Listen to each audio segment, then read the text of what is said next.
Democratic Congressman Chris Van Hollen from Maryland, the ranking member on the House Budget Committee. Good morning. Thanks so much for joining us. Good morning. Good to be with you. The highlight when we talk about this, trying to get a handle on our deficit, is the proposed freeze in domestic spending over the next 5 years. It really is a small slice of the pie, though, when you take a look at what the so-called mandatory spending that we're not going to be touching right now. The House is estimating about $400 billion over the next decade. Why not get serious and look at some of those entitlement programs as well?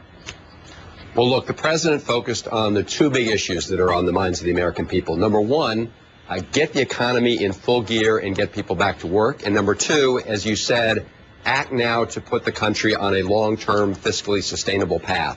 And he laid out right away the 5-year freeze on domestic discretionary spending.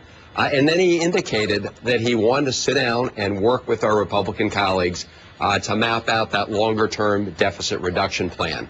So now it's up to all of us, Republicans and Democrats alike, to try and come together and do exactly that. Because the down payment the president talked about was a very serious one, as he indicated. We're talking about taking domestic discretionary spending down to the level as a percentage of the economy as it was during the Eisenhower administration. So that's a significant move. But he also said we got to get together and map out that longer term plan.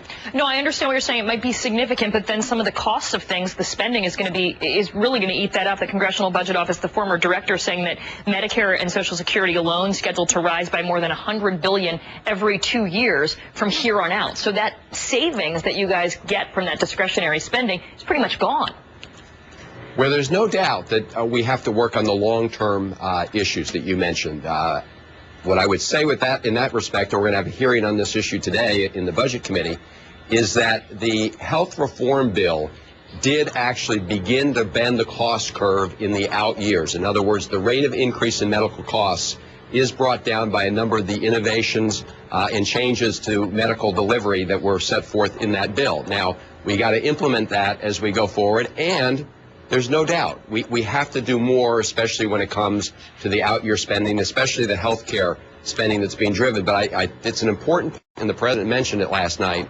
The health care reform bill does begin to bend that cost curve in the out years. So it was a first step, but only the first step. I want you to listen to what Congressman Paul Ryan said in his rebuttal. He basically made the situation sound quite dire and said that our day of reckoning is really around the corner. Let's listen. Our nation is approaching a tipping point. We're at a moment where if government's growth is left unchecked and unchallenged, America's best century will be considered our past century. This is a future in which we will transform our social safety net into a hammock, which lulls able-bodied people into lives of complacency and dependency. So we heard, some optimistic words from the president last night, and then you heard the GOP response making it seem like this is, the tipping point. Is the GOP overblowing how dire our situation is? Well, two things. First, the most important thing we can do to help the deficit and debt situation out year is to get the economy in full gear now. Because the more economic growth you've got, the faster we come fully out of this downturn, the more revenue that will be generated as we put more people back to work. So that has got to be the focus and the priority.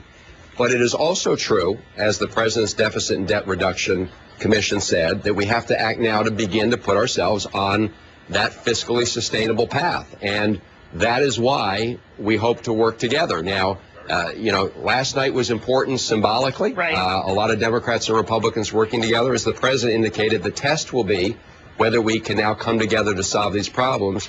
And coming together doesn't mean that we agree on everything. Right. But it does mean that we all have to give a little as we try and tackle these common challenges. It sounds like, though, Congressman, that no one on either side of the aisle is willing to sort of touch that Social Security issue and the issue of Medicare, the issue of the entitlements that gobble up so much of what we're spending right now. It sounds like that's still off the table.